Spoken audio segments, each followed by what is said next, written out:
Hello, I'm Toycat and welcome back to my second channel video. So I'm sure I'm not the only one who wishes they could travel the world more than ever before perhaps, but I'm sure I'm not also the only one who is staying in their country of origin, and that's why I figured, you know what, my video should stay there too, and that's why in today's video I'm going to be showing you around my favourite city in the entire world, London. London is a very interesting city in so many ways, but the greatest bit about it perhaps is the fact that when you are banned from a country, I am literally banned from entry in the United States of America. If I try to travel, they revoke my ESTA, which if you don't understand that, that's a big problem, and therefore I can't go to America. But what I can do is I can relive the American experience by going to one of my favourite roads in London, Mudchute Uphill. There is a real place called Mudchute Uphill, and to make it even more authentically American, there's even a school there, so, you know, double down on that being American road. But yeah, this Mudchute Uphill actually is, just confirm, very much is a real road. I'll show you like a road sign somewhere, so as you can see, on the side of this, maybe, on the side of this, what you're going to find is there are little road signs that will say, oh, there we go,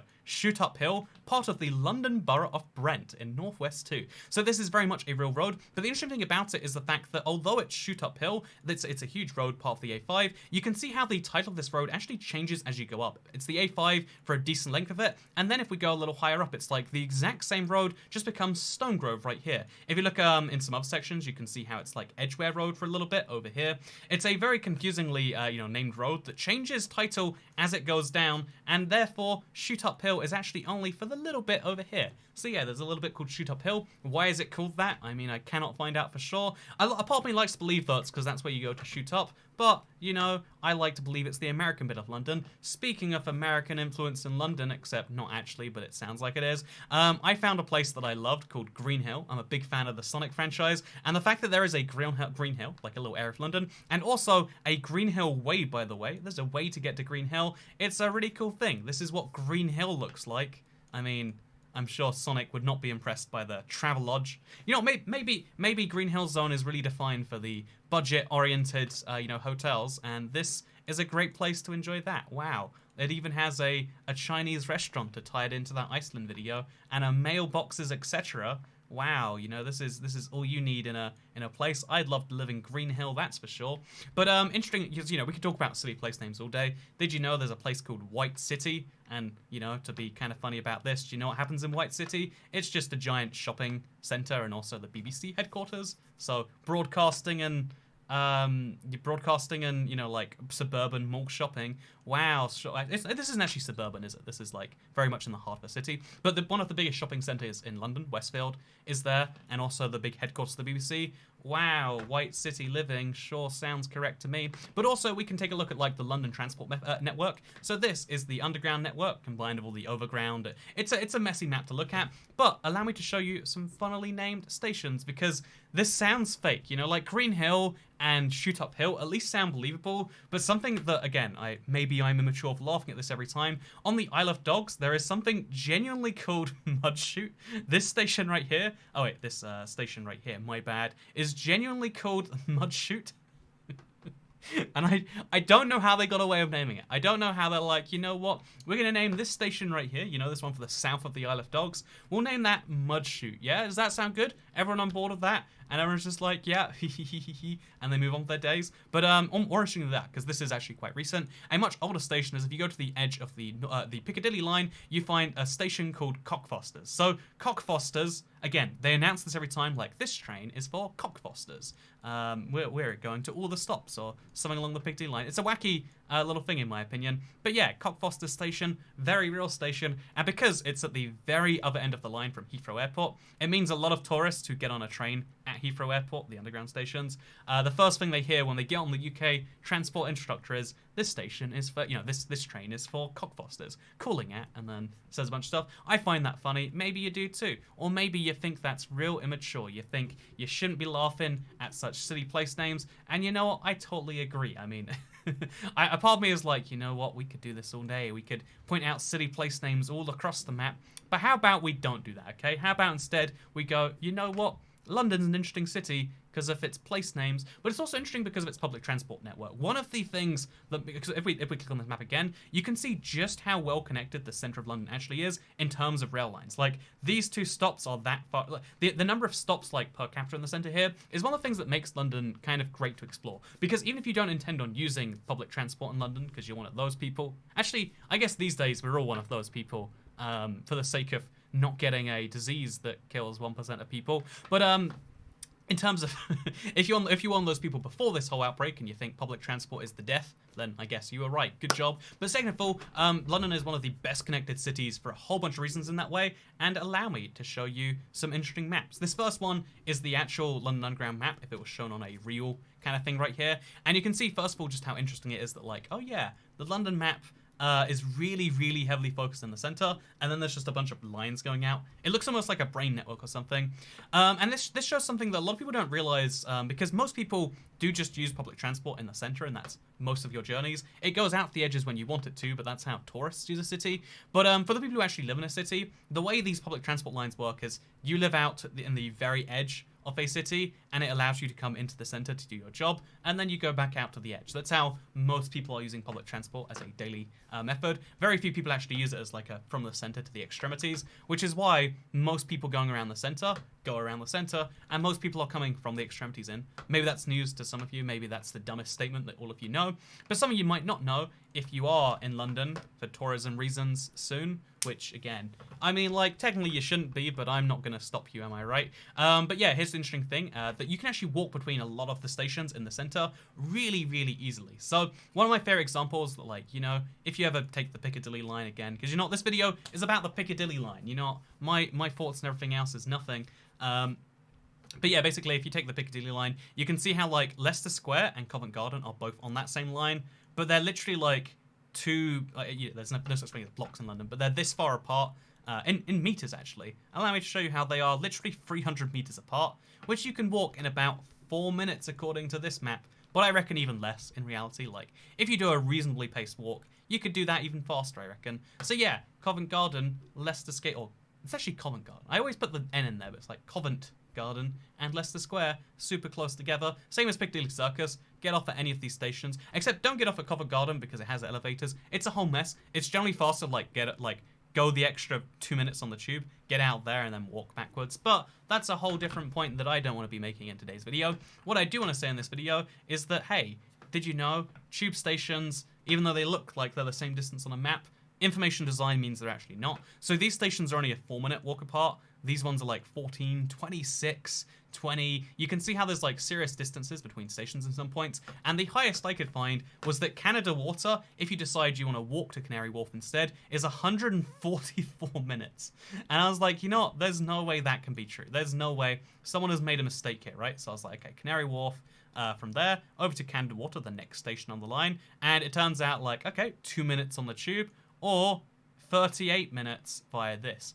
Although it includes a ferry. So I guess it's assuming you don't want to take the ferry, which means you're actually going like up there. But even then, it's like 58 minutes. You know what? I feel lied to. This is the wrong map. I feel lied to, also the wrong map. I feel lied to 144. Unless the 1 isn't really there. Is the 1 not really there? Am I crazy? Is that just 44? And then that's like an L or something? Oh, that's like a line on the map, maybe. You know, I might be horribly wrong here. Maybe it is actually only a 44-minute walk. Although it says here that it's 44 between those two, so I don't know what to believe anymore. But you know what I do believe? That, again, to point out the whole fact that, like, people commute into the center is kind of the richest part of London for a lot of reasons. It's the richest part of any city that is not in the North American hemisphere side of things. So I guess the Western hemisphere is what you call that. But if you look at this is the average life expectancy based on every tube stop. Super morbid, you could say. But I think it's super interesting that, like, oh yeah, you can see, to some extent, it's like a wealth condition right here. Just how, like, oh yeah, it concentrates in the center. And then the outsides, most of the outsides are pretty rough. There's exceptions in the west and the new, like, kind of east-ish, like Canary Wharf, 88. People make a lot of money there. It's a big banking hub. But you can see, to some extent, how, like, oh yeah, living, even though London is seen as one city, the differences you get, man, 79 over here. The differences you get in life expectancy can literally be 10 years based on where you live within the same city. Although, again, a lot of that comes down to money and the stuff that comes along with that. But it's interesting regardless. Speaking of money, here's a fun map I found. Cheapest point on the underground. Every underground line, every stop. The cheapest point at the closest pub to each of them. Also gives you an idea for like how much things, differently cost in each case. So with Heathrow being an exception because it's an airport, obviously, you can see how like, oh yeah, in the center, £4.45 for a pint. That's like $5 something. $4.75 close to $6. Like you're talking like that sort of price in the center here.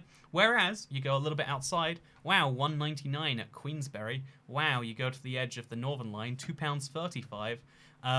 Go to the edge over here, it's like £3.10 for John Smith's at the Blackdeer Debden. Actually, the Central Line seems pretty expensive. Wow, $1.89 at Oak Fairloft. But yeah, basically, as prices for things like beer, a staple in the UK, do actually change pretty substantially by stuff like this. Also, this is just interesting because I've been looking around London a bunch recently. I've been looking at moving house, fun fact. But I was looking at like a crime map recently, just for fun, and it's like, I want to know your thoughts on this one, internet. This isn't even an informational video at this point. This is just Clickhat shares thoughts over a London map. I want to know your thoughts, internet. I looked at this map and I wonder, like, okay, two things. One, isn't it interesting how there are lots of high crime areas that like clump together, basically? And two, would you like all the low crime areas are in the center, and it's the same thing as before, like the extremities are like 50-50 as to whether it's poor or rich, and the internal bits are like mostly very different. But also, if you look at this, you can see how this borough right here, or this little part of this little crime statistic area, it's actually surrounded by like dangerous ones like red, orange, etc., etc. So even though this area has 30% of the national crime average or whatever, 30% of the national average crime rate, it's surrounded entirely by boroughs that aren't. Do you feel just as safe here as you do, say, here? Or, wait, is that the same color? It's not. Yeah, like there and there. Or do you feel more safe when you're like there, surrounded by other places that are also low crime? I want to know your thoughts, because it's not going to affect my decision on where I pick up a place, but it does affect my decision on how interesting I find crime maps and stuff. Because I guess also it comes down to like reported crime, and there's a lot of like unreported crime, and also there's a lot of over-reported crime. But those things are all interesting issues that maybe you don't care about. But what you might care about is the fact that, hey, thank you for watching this whole thing. I made this video as like a little light-hearted, like let's just talk straight to the people who watch these videos, because the next video is going to be about Israel, and the comment section isn't going to be fun. I'm just not even going to look at it. So I figured, like, let's have a video where I can enjoy the comments. If you have a thought you'd like to get over to me, this is the comment section to do so with. Also, I'd like to know your thoughts and your opinions on two videos I want to make, because this walking map reminded me of something I wanted to do literally days before this whole Locky Downey thing happened. So basically my plan was like, I think it might have even been like a few days into it.